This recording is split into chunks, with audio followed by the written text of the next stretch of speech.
Hello, beautiful souls. This is Sanvi Sharma. I welcome you all to my YouTube channel Soulful Journey. आज मैं आप लोगों के लिए एक कलेक्टिव रीडिंग लेकर आई हूँ। आप में से बहुत सारे लोग हैं जो अपने रिश्ते में स्टक हैं, परेशान हैं और अपने रिश्ते को खोना नहीं चाहते हैं, लेकिन सिचुएशन को भी नहीं समझ पा रहे हैं और ये जानने के लिए बहुत ज़्यादा उत्सुक भी रहते हैं कि रिलेशनशिप में एक्चुअल सिचुएशन क्या है। तो अगर आप भी इन्हीं सवालों से कहीं ना कहीं जूझ रहे हैं तो आज की जो रीडिंग है वो आपके लिए है। आज की रीडिंग का टॉपिक है कि आपके रिश्ते की सच्चाई क्या है। आज हम क्लियर बातें करेंगे, जो भी एनर्जीज आएंगी बहुत क्लियरली मैं बताऊंगी आपको। और जो लोग एक्सेप्टेंस की एनर्जीज में होंगे उन्हें गाइडेंस समझ आएगी, जो नहीं है वो जैसे नॉर्मली रिटालिएट करते हैं वो रिटालिएट करते रहेंगे, हार्डली मैटर्स। ये बात मैं इसलिए कह रही हूँ क्योंकि आजकल मैं कमेंट सेक्शन में बहुत ज़्यादा एक चीज़ देख पा रही हूँ कि कई लोग आकर ये कमेंट करते हैं कि मैम आप हमें कैसे कह सकती हैं हमारे पार्टनर को सपोर्ट करने के लिए या उन्हें हील करने के लिए, ये गाइडेंस हमें ही क्यों मिलती है। तो अगर आपको ये गाइडेंस मिल रही है तो आप जनरली ऐसे स्टेज पर होते हैं जहां पर आप अपने पार्टनर की एनर्जीज को समझकर अकॉर्डिंगली एक्ट कर सकते हैं, इसलिए वो गाइडेंस आपको मिलती है। दूसरी बात ये है कि मैम ये तो बहुत गलत है ना, ये तो इंसानियत के नाते भी चीज़ बहुत गलत है। मैं मानती हूँ कि आपका दुख बहुत बड़ा है, मैं समझती हूँ आपकी चीज़ को, लेकिन एक्चुअल स्टेट को जानना बहुत ज़रूरी होता है। और जब वो एक्चुअल स्टेट आपके सामने आती है और आपको ये नज़र आता है कि मैम तो हमारे अगेंस्ट बात कर रहे हैं, हमारे जैसी बात नहीं कर रहे हैं, तो आप कुछ भी बोलना शुरू कर देते हैं। मुझे उस चीज़ से बिल्कुल फ़र्क नहीं पड़ता है, बहुत क्लियरली मैं बता रही हूँ आपको। अगर आपको ऐसा लगता है कि हम ही क्यों, हमारे साथ ही बहुत ज़्यादा गलत हुआ है, वीडियोज़ मत देखिए। बिकॉज जो शुगर कोटेड रीडिंग्स है वो आपको सपोर्ट देती हैं, मोटिवेशन देती होंगी। बिल्कुल, मैंने ये बात पहले भी वीडियोस में डिस्कस की है कि आप मोटिवेटेड रहते हैं, किस चीज़ के लिए मोटिवेटेड रहते हैं, जबकि सच्चाई सामने से नजर आ रही होती है कि आपके पार्टनर की एनर्जीज में किसी भी तरीके का बदलाव नहीं है। ठीक है, तो आप किस चीज के लिए फिर मोटिवेशन चाह रहे होते हैं। सच्चाई को एक्सेप्ट करना बहुत डिफिकल्ट होता है, ये बात मैं बहुत टाइम से आपको बता रही हूँ कि अगर हमें सच्चाई का पता हो ना और हम उसे एक्सेप्ट कर लें तो रास्ते अपने आप धीरे धीरे निकलने शुरू हो जाते हैं। जिन्हें एक्सेप्टेंस नहीं है आप प्लीज वीडियो को यहीं पर ही स्किप कर सकते हैं। और आपके जो उल्टे सीधे कमेंट्स हैं ना, तो मैं उन चीजों का रिप्लाई देना जरूरी समझती हूँ। ठीक है, बट मैं ये बात यहाँ इस वजह से कर रही हूँ क्योंकि क्यों आप अपना टाइम वेस्ट करते हैं। अगर आपको ऐसा लगता है कि नहीं नहीं हम तो बस पीड़ित हैं, ठीक है, दूसरे के साथ जो होता है होता रहे, मैम आप हमारी फेवर वाली रीडिंग दीजिए। मैं वो नहीं आपको बताऊंगी जो आपके कान सुनना चाहते हैं, मैं आपको वो बताऊंगी जो एक्चुअल सिचुएशन है। तो जो सच्चाई जानना चाहते हैं रिलेशनशिप को लेकर उन वो यहाँ पर स्टे करें, रीडिंग देखें कंप्लीटली। जो नहीं जानना चाहते हैं, जिन्हें बबली बबली सी रीडिंग्स देखनी है, ऐसे कह रहे हैं पार्टनर, वैसे कह रहे हैं पार्टनर, आप बहुत सारे चैनल्स हैं, आप जहां मर्जी जा सकते हैं, कोई इशू ही नहीं है। ओके, तो आइए स्टार्ट करते हैं। आप मेल है, फीमेल है, मैरिड है, अनमैरिड है, डिवोर्स्ड है, एक्स्ट्रा मैरिटल अफेयर में है, लॉन्ग डिस्टेंस रिलेशनशिप में है, नो कॉन्टैक्ट सिचुएशन में है, या फिर अभी अभी आपका ब्रेकअप हुआ है। आज की रीडिंग डेफिनेटली आपके साथ रेजोनेट करेगी। ठीक है, और जैसे कि ये कलेक्टिव रीडिंग है तो यहाँ पर मैं किसी भी स्पेसिफिक ज़ोडिक साइन का नाम नहीं लूंगी क्योंकि ये जो रीडिंग है ये सभी ज़ोडिक साइंस के लिए है। ठीक है, और आजकल कलेक्टिव रीडिंग देने का मतलब ये होता है कि आपको एक आउटलाइन मैप मिल जाता है आपकी सिचुएशन का। ठीक है, और आपको उसके अकॉर्डिंग अपनी सिचुएशन को समझते हुए अगर लगता है कि एक्शन की रिक्वायरमेंट है तो आप पर्सनल रीडिंग्स ले सकते हैं। अगर आपको लगता है कि नहीं हमें बस यही जानना था तो वो आप इस रीडिंग से जान ही लेते हैं। ठीक है, सो आइए जान लेते हैं कि आपके इस रिलेशनशिप की एक्चुअल सच्चाई क्या है, आपके इस रिश्ते की सच्चाई क्या है। आइए जानते हैं आपके रिश्ते की सच्चाई क्या है। आइए जानते हैं आपके रिश्ते की सच्चाई क्या है। लेट्स सी आपके रिश्ते की सच्चाई क्या है। आइए जानते हैं। तो पहला कार्ड है यहाँ पर एस ऑफ कप्स का कार्ड है। The next card is 10 of cups का कार्ड है। The next card over here 6 of cups का कार्ड है। The next card is page of pentacles का कार्ड है। 2 ऑफ स्वॉर्ड्स का कार्ड है and bottom of the deck पर यहाँ पर 8 ऑफ पेंटिकल्स का कार्ड है।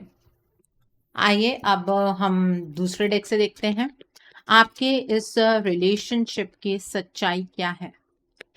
आपके इस रिलेशनशिप की सच्चाई क्या है, आइए जानते हैं। तो यहाँ पर पहला कार्ड है 4 ऑफ एथेन्स का कार्ड है।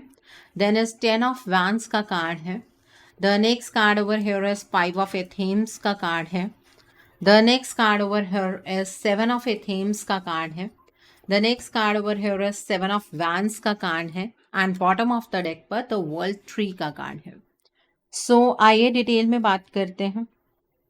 आपके रिलेशनशिप में यहाँ पर इमोशंस तो मुझे बहुत ज़्यादा नज़र आ रहे हैं। आपकी साइड से नज़र आ रहे हैं, आपके पार्टनर की साइड से नज़र आ रहे हैं। पहले मैं आपकी साइड की बात कर लेती हूँ। देखिए, आपकी साइड पर इमोशंस हैं, लेकिन अब क्या हालात बने हैं आपके अराउंड, आपके या तो पार्टनर ने आपको ब्लॉक कर दिया है, ठीक है, या आपको ये डर है कि अगर आपने उन्हें मैसेज किया या कॉल की तो वो आपको ब्लॉक कर देंगे। तो ये तो अब आपकी साइड की मजबूरी हो गई ना। और अब आप ये कहेंगे कि जो हमारे पार्टनर हैं उनकी वजह से ही तो मैम ये मजबूरी क्रिएट हुई है, नहीं तो हमें तो हमारे पार्टनर के सामने कुछ भी एक्सप्रेस करने में कोई प्रॉब्लम नहीं है। अब आपको अपनी साइड पर तो चीज़ें नज़र आ रही हैं। अब साइड अगर हम दूसरी देखें जो आपके पार्टनर की साइड है, तो अब वहाँ की बात कर लेते हैं। आपके जो पार्टनर है ना, वो इस टाइम पर इस रिलेशनशिप के लिए इमोशनली जो है वो ड्रेन हो रहे हैं। वो इस रिलेशनशिप को जीना चाह रहे हैं। आपके अकॉर्डिंग आपको ऐसा लगता है कि आपके पार्टनर को इमोशन से कोई फर्क नहीं पड़ता है, उनके अंदर तो आपको लेकर कोई फीलिंग्स ही नहीं है, उनके अंदर तो इस रिश्ते को लेकर कोई जज्बात नहीं है। तो ये गलत फहमी है ना आपकी। अब इस चीज़ को लेकर कोई सॉल्यूशन है, वो आपका परसेप्शन है, लेकिन यहाँ पर एक्चुअली आपके पार्टनर इस रिलेशनशिप को लेकर चिंतित हैं। उन्होंने भी बहुत खुलकर आपके सामने अपने इमोशंस बहुत पहले एक्सप्रेस किए हैं, ठीक है। और अगर इमोशंस को वर्बली एक्सप्रेस नहीं किया तो कभी कभी एक्शन से किया है। और अब वो इमोशंस ना आपके पार्टनर को अंदर से झंझोड़ रहे हैं। आपके पार्टनर इस रिलेशनशिप में अपने इमोशंस को एक्सप्रेस करना चाहते हैं। वो आपको वो सब कुछ देना चाहते हैं जो एक्चुअली आप डिजर्व करते हैं।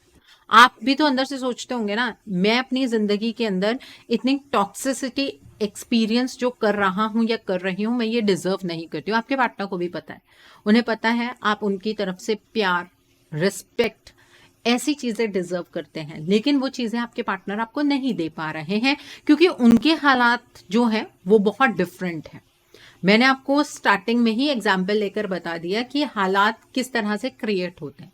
अब आपके पार्टनर की मजबूरियां किसी और पर्सन के साथ एसोसिएटेड है। ऐसा नहीं है कि वो अपने आप में ही मजबूर हैं कि हाँ चाहते हैं तो हैं लेकिन अपना फोन नहीं उठा पा रहे हैं, ऐसा कुछ नहीं है। चाहते हैं, फोन भी उठा सकते हैं, लेकिन अब हालात क्या है, उन्होंने जब तक आपके साथ उनकी ये दूरियां बन रही थी, जब हालात खराब हो रहे थे, जब उन्हें कुछ चीजें समझ नहीं आ रही थी, तो कुछ एक्शंस आपके पार्टनर ने लिए हैं, ठीक है।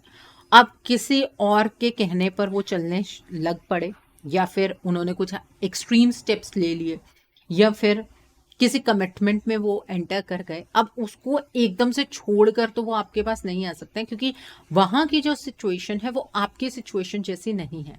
आप अपने पार्टनर से सच्चा प्यार करते हैं, इस वजह से आपने अपने पार्टनर के अगेंस्ट कोई एक्शन नहीं लिया, ठीक है। लेकिन जो सामने वाला पर्सन है, अगर वो बाहर का कोई पर्सन है, तो वो आपके पार्टनर के साथ उतना इमोशनली अटैच नहीं है। वो आपके पार्टनर के अगेंस्ट कुछ सॉलिड एक्शन ले सकता है, ठीक है। तो आपके पार्टनर को उस चीज का बहुत बहुत बहुत ज्यादा डर है। तो आपके पार्टनर ये चाहते हैं कि जो कुछ भी हो वो शांतिपूर्वक हो। मतलब ऐसा नहीं है कि अचानक से वो चीजों को चेंज करने की कोशिश करें और उनकी अपनी जिंदगी में तो टर्मोइल आए ही और उनकी वजह से दोबारा आपके जीवन में कोई प्रॉब्लम आ जाए, ठीक है। आपके पार्टनर एक्चुअली आपके साथ एक हैप्पी फैमिली बनाना चाहते हैं। आपको शायद ये बात सुनकर बहुत अजीब लग रहा होगा कि जो इंसान हमें कमिटमेंट देने के लिए तैयार नहीं है, जो हमारे साथ स्टैंड लेने के लिए तैयार नहीं है, हमारे लिए स्टैंड लेने के लिए तैयार नहीं है, वो हमारे साथ जिंदगी बिताना चाहता है, बट ये सच है। ठीक है, उन्हें ऐसा फील होता है कि इमोशनली अगर वो किसी के साथ कनेक्ट हो सकते हैं तो वो सिर्फ और सिर्फ आप हैं, आपके अलावा वो किसी के साथ भी इमोशनली कनेक्ट नहीं हो सकते हैं। उन्होंने जो सपने आपके साथ देखे हैं उन सपनों को वो पूरा करने की आज भी चाहत रखते हैं। ऐसा नहीं है वो वादे वो भूल गए हैं, वो कस्में वो भूल गए हैं, वो ये सारी चीज़ें आपके साथ दोबारा से इस्टेब्लिश करना चाह रहे हैं। ठीक है, ये सच्चाई है आपके रिश्ते की। और आपका और उनका रिश्ता इस जन्म का नहीं है, पास्ट लाइफ से आप दोनों एक दूसरे के साथ कहीं ना कहीं कनेक्टेड हैं, ऐसा आपके पार्टनर को प्रेजेंटली फील हो रहा है। और ये जो चीज़ है ना, ये आपके पार्टनर को आपकी तरफ ज़्यादा खींचती है। आपके पार्टनर को ऐसा लगता है कि जब ईश्वर ने उन्हें आपके रूप में एक बहुत बड़ी ब्लेसिंग दी है, तो आपके पार्टनर क्यों अपने हाथ से अपने जीवन को बर्बाद कर रहे हैं। अब वक्त के साथ उनके अंदर मेच्योरिटी फैक्टर जो है वो बढ़ता चला जा रहा है। आपके साथ जब वो थे ना, तो वो बहुत ही केयरफ्री होकर जीते थे, उन्हें अपने एक्शन के क्या कॉन्सिक्वेंसेस होंगे इसका कोई लेना देना नहीं होता था। लेकिन अब आपके जो पार्टनर है ना, वो इन कॉन्सिक्वेंसेस में आकर फंस गए हैं कि अगर कोई ऐसा एक्शन उन्होंने लिया तो उसके फर्दर कॉन्सिक्वेंसेस क्या होंगे, क्योंकि कुछ पेन उन्होंने अपनी लाइफ में इंडिविजुअली फेस की है आपके बिना। ठीक है, आपके सामने उन्होंने वो चीज़ें नहीं रखी। तो मेच्योरिटी लेवल जब इंसान का बढ़ता है ना, तो डर लगना शुरू हो जाता है। मतलब अगर आप एक बच्चे को देखें, उसके अंदर ना साइकिल चलाने की, या जब 18 के हो जाते हैं तो बाइक चलाने की, एक्टिवा चलाने की टेंडेंसी ना बहुत ज़्यादा रहती है, हम जोश ज़्यादा होता है। ठीक है, जैसे जैसे रिस्पॉन्सिबिलिटीज़ बढ़ती हैं, पहले वही स्पीड जा रही होती है 60 70 80 90, और फिर उसके बाद वही स्पीड अपने आप कंसिस्टेंटली 40 50 40 50 पर आकर रुक जाती है।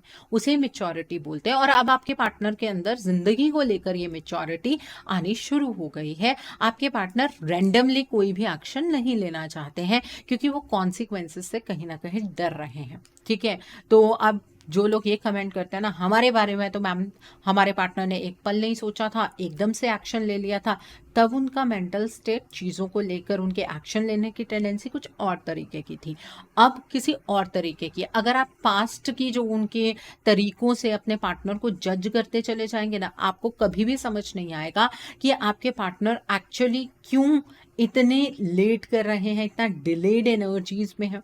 देखो, ये आप भी चाहते हैं कि आपके जो पार्टनर हैं वो आपको एक स्टेबल कमिटमेंट दें। आप चाहते हैं कि आपके पार्टनर के साथ जो आपके रिश्ते हैं वो मजबूत हो जाए।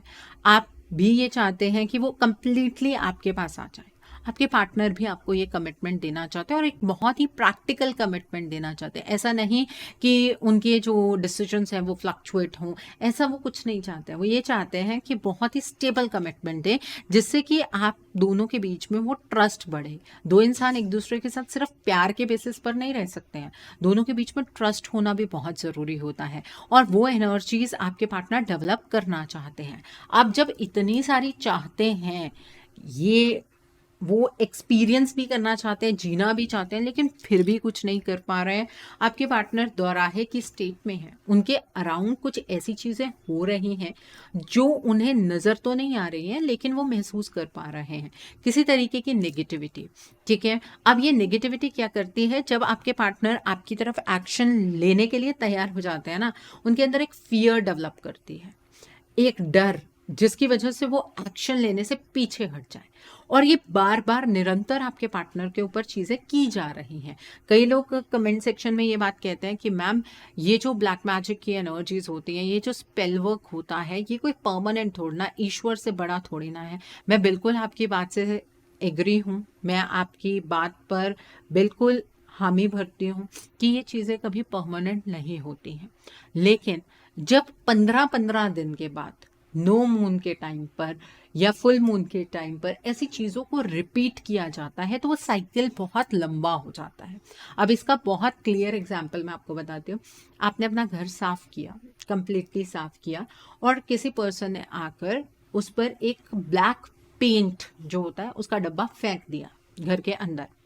अब आप उसे क्लीन कर रहे हैं। अब क्लीन ऐसा तो नहीं है एक ही दिन में वो क्लीन हो जाएगा। अब वो जो क्लीनिंग का प्रोसेस है वो कम से कम अपने आप जो नेचुरल क्लीनिंग होती है उसको, जो आप नॉर्मली क्लीनिंग करते हैं उसको करने में आपको टाइम लगता है। सिमिलरली एनर्जीज के साथ भी ऐसा होता है कि अगर चलो किसी ने कुछ किया तो उसे क्लीन होने में टाइम लगता है। अब वो टाइम ये तो नहीं है कि सिर्फ 15 दिन ही लगेंगे, अब हो सकता है कि उससे ज्यादा टाइम हो। अभी पिछले स्टेन्स बाकी थे और किसी ने दोबारा से डार्क एनर्जी का इम्पैक्ट किया, ठीक है, अब क्या हुआ, वो स्टेन्स और ज्यादा बढ़ गए। अब वो साइकिल, अब क्या होता जा रहा है, आपका घर गंदा होता जा रहा है। ऐसे आपके पार्टनर की जो एनर्जीज है वो गंदी होती चली जा रही है। अब क्या होता है, जब आप उस घर से बाहर निकलेंगे तो वो जो पेंट के स्टेन्स हैं वो आपके पाँव पर भी लगे होंगे। तो इसी तरीके से आपके पार्टनर की एनर्जीज हैं, उनकी एनर्जीज में भी ये स्टेन्स देखने के लिए आपको मिलते हैं। उनकी तरफ से ये गुस्सा, ईगो, एटीट्यूड आपके पार्टनर का जो कभी पहले नहीं था आपको लेकर, होता भी था गुस्सा तो अलग लेवल का गुस्सा था जिसे आप शांत कर सकते थे, आपको समझ आता था कि आपके पार्टनर क्यों गुस्सा कर रहे हैं। अब तो ये चीजें बहुत ही नेक्स्ट लेवल की हैं और तभी तो आपको इन चीजों पर यकीन नहीं होता है कि आपके पार्टनर आपके पास आने की चाहत रखते हैं, क्योंकि वो जो स्टेन्स हैं, वो जो ऑरा आपके पार्टनर का गंदा हो चुका है, वो चीज आपको समझने नहीं देती है कि आपके पार्टनर एक्चुअली आपसे क्या चाह रहे हैं, उनकी क्या टेंडेंसी है। ठीक है, अब आपकी बात कर लें। कभी कभी ऐसा होता है आप भी उस एनर्जी का शिकार हो जाते हैं, क्योंकि जिनके केस में थर्ड पार्टी को पता है ना कि आपके पार्टनर आपके साथ रिलेशनशिप में थे, तो वो थर्ड पार्टी आपकी एनर्जीज को भी चेंज करने की कोशिश करती है कि आप दोनों के बीच में जो ये मिसअंडरस्टैंडिंग की एनर्जीज है ना, ये बरकरार रहें, ये एनर्जीज खत्म ना हो। ठीक है, आप अपने पार्टनर के साथ हेट्रेट करनी शुरू कर दें ताकि इस थर्ड पार्टी को सिक्योरिटी मिले, ये थर्ड पार्टी सिक्योर रहे कि आप और आपके पार्टनर कभी भी यूनियन में आ ही नहीं सकते हैं। ठीक है, तो इस वजह से ये जो ब्लैक मैजिक का इफेक्ट है ना, आपके केस में परमानेंट है। ठीक है, वो परमानेंट होता चला जा रहा है, बार बार बार बार बार बार रिपीट हो रहा है। तभी तो बोलती हूँ कि थर्ड पार्टी एलिमिनेशन और प्रोटेक्शन की बहुत ज़्यादा ज़रूरत होती है। ठीक है, जिन लोगों का हीलिंग का प्रोसेस चल रहा है उनके केस में ऐसी एनर्जीज नहीं होती हैं। ठीक है, उनके केस की जो एनर्जीज हैं या तो मैं उन्हें इंडिविजुअली बताती हूँ, नहीं तो कभी कभी मैं वीडियोस में बता देती हूँ। लेकिन जो लोग हीलिंग का प्रोसेस गो थ्रू कर रहे हैं या हो चुका है, आपके केस में इस तरह की एनर्जीज नहीं है। ठीक है, तो इसलिए आपको टेंशन लेने की ज़रूरत नहीं है। बट नॉर्मली जो लोग अभी तक सिर्फ एक्सपेक्टेशन के जोन में हैं या मैनिफेस्टेशंस कर रहे हैं, रिजल्ट नहीं आ रहे हैं, पार्टनर आए थे और चले गए, और ये जो रनर चेजर आपको ऐसा लगता है रहता है फिर कि आप एक ट्विन फ्लेम जर्नी में हैं, बहुत सारी कंफ्यूजन है रिश्ते में क्लैरिटी होनी बहुत ज़रूरी है। तो उस क्लैरिटी वाली सिचुएशन के लिए आज मैं आपको इतनी डिटेल में एक एक चीज़ बता रही हूँ। ठीक है, आपको इस रिलेशनशिप में ये लग रहा है कि आपके पार्टनर के अंदर ना पहले भी आपको लेकर कोई इमोशंस नहीं थे, उन्होंने आपके इमोशंस के साथ खेला है। ठीक है, और आपके पार्टनर को ऐसा लग रहा है आपने अपने आप को इमोशनली डिटैच कर लिया है आपके इस रिलेशनशिप से, क्योंकि आपके पार्टनर को ऐसा लगता है कि आपकी ज़िंदगी के अंदर शायद कोई और पर्सन आ गया होगा, या फिर आपके अंदर आपके पार्टनर को लेकर इतनी ज़्यादा नफरत पैदा हो गई है कि अब आप अपने पार्टनर के साथ रहना ही नहीं चाहते हैं। तो वो चीज़ भी आपके पार्टनर को एक्शन लेने से रोकती है। मैं ये नहीं कह रही हूँ कि आप ऐसा कुछ कर रहे हैं, लेकिन आपके पार्टनर का एक माइंडसेट डेवलप हो गया, जैसा आपका अपने पार्टनर को लेकर एक माइंडसेट डेवलप हुआ है कि वो धोखेबाज हैं, उन्होंने ही तो पेन दिया, उनकी वजह से तो सफ़र किया, जो लोग करेक्टरलेस होते हैं वो लोग ऐसे होते हैं, वैसे होते हैं, ऐसे ऐसे तो कमेंट्स आप करते हैं। आपको ये बात पता है कि जो फिजिकल इंटीमेसी होती है वो बहुत बाद में डेवलप होती है, पहले एनर्जीज का चेंज होता है। और किसी ने तो शायद ये भी कमेंट लिखा था कि मैम आप एनर्जीज को कोस नहीं सकते हैं। माय डियर, आप एक फॉर्म ऑफ एनर्जी हैं, आपकी एनर्जीज जैसी होती हैं आप उस तरह की जिंदगी जीते हैं। आपसे एनर्जीज को किस तरह से डिटैच किया जा सकता है, आप सोच कर देखिए, आप बोलते क्या हैं, आप समझते क्या हैं, उस चीज को सोच कर देखिए। किसी ने ये लिखा कि मैम एनर्जीज का दोष नहीं है, हमारे पार्टनर की नियत में ही खोट है। तो नियत कहाँ से डेवलप होती है, एनर्जीज से ही डेवलप होती है ना। तो एनर्जीज को ही तो चेंज करते हैं। पहले आपके पार्टनर के अंदर आपको लेकर बहुत ज्यादा फीलिंग्स थी, उन्हें आपके साथ बैठना उठना अच्छा लगता था। आज आपके पार्टनर जो है वो आपसे बात भी नहीं कर रहे हैं, आप मैसेज करते हैं वो कॉल का जवाब नहीं देते हैं, मैसेज का जवाब नहीं देते हैं, आपको कभी कॉल नहीं करते हैं सामने से। तो ये क्या हुआ, ये नियत कहाँ से आई, इसमें एनर्जीज का ही तो चेंज हुआ। मतलब वर्ड्स पर मत जाइए, मैं क्या समझाने की कोशिश कर रही हूँ उस चीज को समझने की कोशिश कीजिए। एनर्जी, नियत एनर्जी से ही बनती है। अगर मैं पॉजिटिव हूं तो मेरा ऑरा पॉजिटिव होगा, ठीक है, वो मेरी एनर्जी है, ठीक है। अगर मैं नेगेटिव हूं, मेरे से अगर कोई नेगेटिव वाइब आ रही है तो वो मेरा ऑरा है, वो एनर्जी से ही बना है ना ऑरा। तो उस तरह की एनर्जीज की बात करते हैं यहाँ पर हम। और अगर आप ये कहें कि इंसान की एनर्जीज में इसमें कोई दोष नहीं होता है, तो आप शायद कहीं बहुत पीछे हैं समझदारी में। आपको फिर ये चीजें कभी समझ नहीं आएंगी, क्योंकि टैरो रीडिंग्स में हम एनर्जीज की बात करते हैं, 3D इवेंट्स की बात करते हैं। 3D इवेंट्स की बातें बहुत कम होती हैं as compare to your energy check. हम क्या बोलते हैं आपको कि आपको एनर्जी चेक देने आए हैं, ठीक है। तो वो यही एनर्जी तो बता रहे हैं, ये एनर्जी है ना, ये इस तरह की एनर्जीज चल रही हैं। तो एनर्जी का मतलब यही है जिस चीज से उनके जीवन की डायरेक्शन इस टाइम पर तय हो रही है, वो उनकी एनर्जी है, ठीक है। और आपके पार्टनर की यहाँ पर आपको लेकर नियत में कोई खोट नहीं है, बट उनका ऑरा बहुत नेगेटिव है और वो ऑरा उनकी एनर्जी को डिटरमिन कर रहा है। यहाँ पर आपके पार्टनर के ऊपर डार्क एनर्जी का इम्पैक्ट है, या फिर किसी तरीके की ब्लैक मैजिक एनर्जी या फिर स्पेल वर्क का इम्पैक्ट यहाँ पर नजर आ रहा है। आपके जो पार्टनर है वो आज के टाइम पर अपनी लाइफ के अंदर बहुत ज़्यादा सफरिंग मोड पर है, ठीक है। ये सच्चाई है आपके इस रिश्ते की कि आपके पार्टनर बहुत ज़्यादा आइसोलेटेड हो गए हैं। आपके पार्टनर अपने फ्रेंड्स के साथ भी खुलकर बात नहीं करते हैं, इस रिश्ते के बारे में भी किसी के साथ खुलकर बात नहीं करते हैं। उनकी हेल्थ भी अच्छी नहीं है, करियर के टर्म्स में भी आपके पार्टनर सफ़र कर रहे हैं। और आपके अंदर क्या चेंजेस आ रहे हैं, आप थोड़ा सा स्पिरिचुअलिटी की तरफ को इंक्लाइंड होते चले जा रहे हैं। और आप के अंदर ये जब से स्पिरिचुअलिटी आनी शुरू हुई है, आप सेल्फ लव को समझने लगे हैं।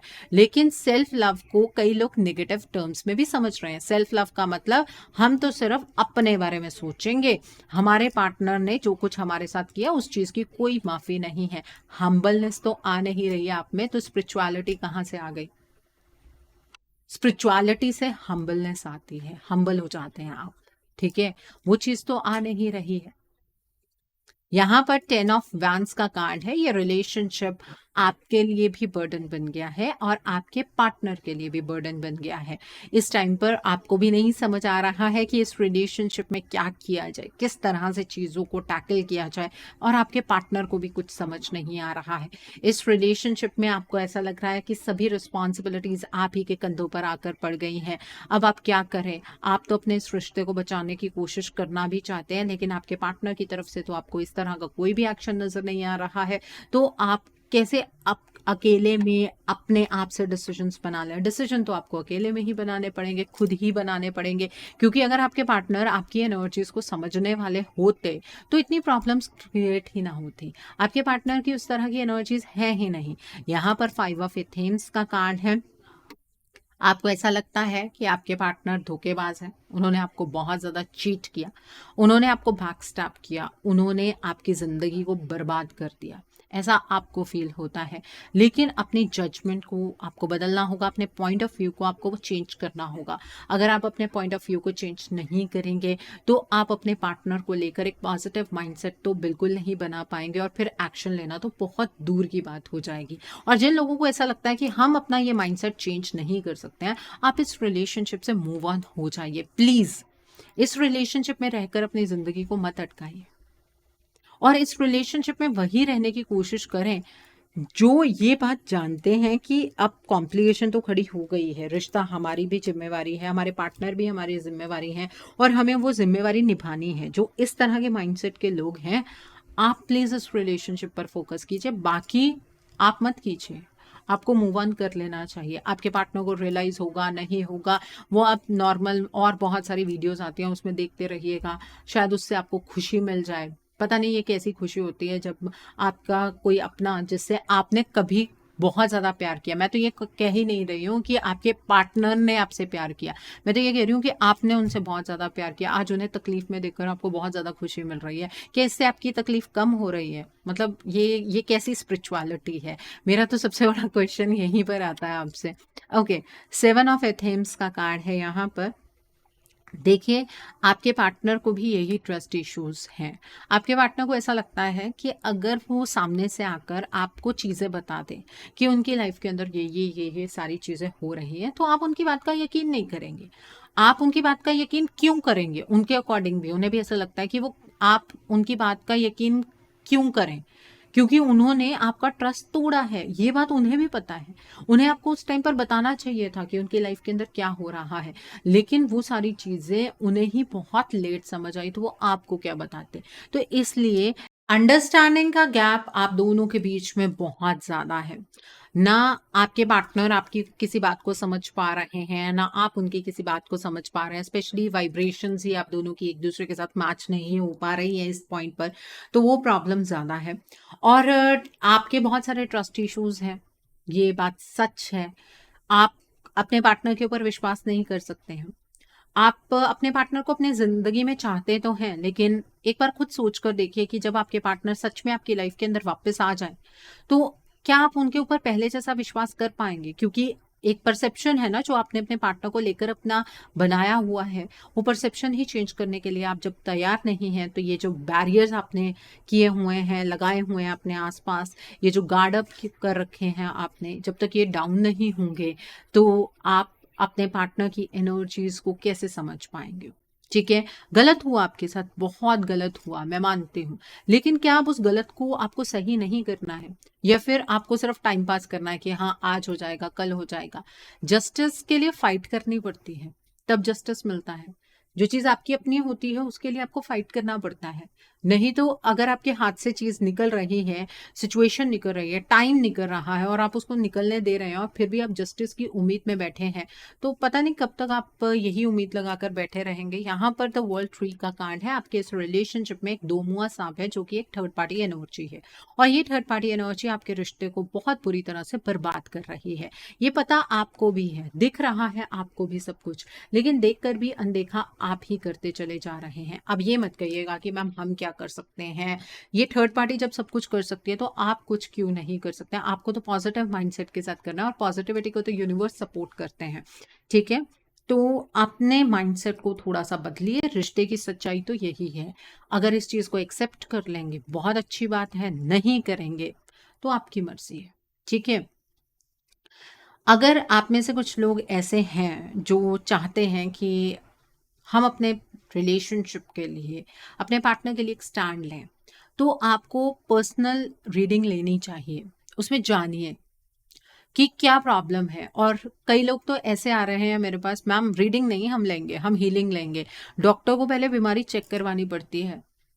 ठीक है, पहले अपनी बीमारी चेक करवाइए, क्या ब्लॉकेजेस हैं, उसके अकॉर्डिंग ही मैं बताऊंगी ना कि क्या हीलिंग का प्रोसेस हो सकता है। कईयों के केस में डार्क एनर्जी होती है, कईयों के केस में स्पेल वर्क होता है, कईयों के केस में वैसे ही एनर्जीज डिस्टॉर्टेड होती हैं, तो अलग अलग हीलिंग्स होती हैं। ठीक है, सो आप अपनी रीडिंग बुक करवाइए, उसके अंदर ब्लॉकेजेस जानिए, अकॉर्डिंगली आप कोई हीलिंग का प्रोसेस या फिर कोई रेमेडी गो थ्रू कर सकते हैं। अगर आप मेरे साथ ये रीडिंग बुक करना चाहते हैं तो मेरे व्हाट्सएप के थ्रू या फिर मेरी ईमेल आईडी के थ्रू रीडिंग बुक कर सकते हैं। मेरा व्हाट्सएप नंबर और ईमेल आईडी स्क्रीन पर फ्लैश होंगे।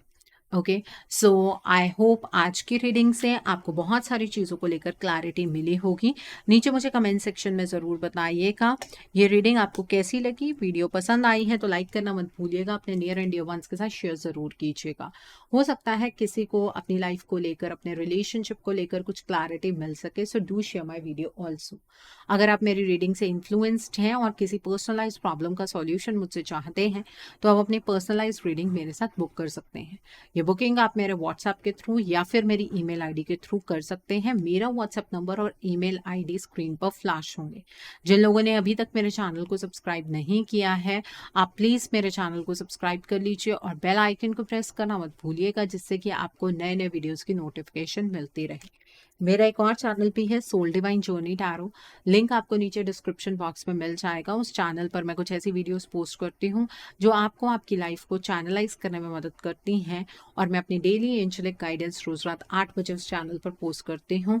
सो आप प्लीज़ उस चैनल को भी सब्सक्राइब ज़रूर कर लीजिए और वहाँ पर भी बेल आइकन को प्रेस करना मत भूलिएगा, जिससे कि वहाँ के लिए भी आपको सभी नोटिफिकेशंस मिलती रहें। उस चैनल का लिंक भी आपको नीचे डिस्क्रिप्शन बॉक्स में मिल जाए। सो thanks for watching. See you soon.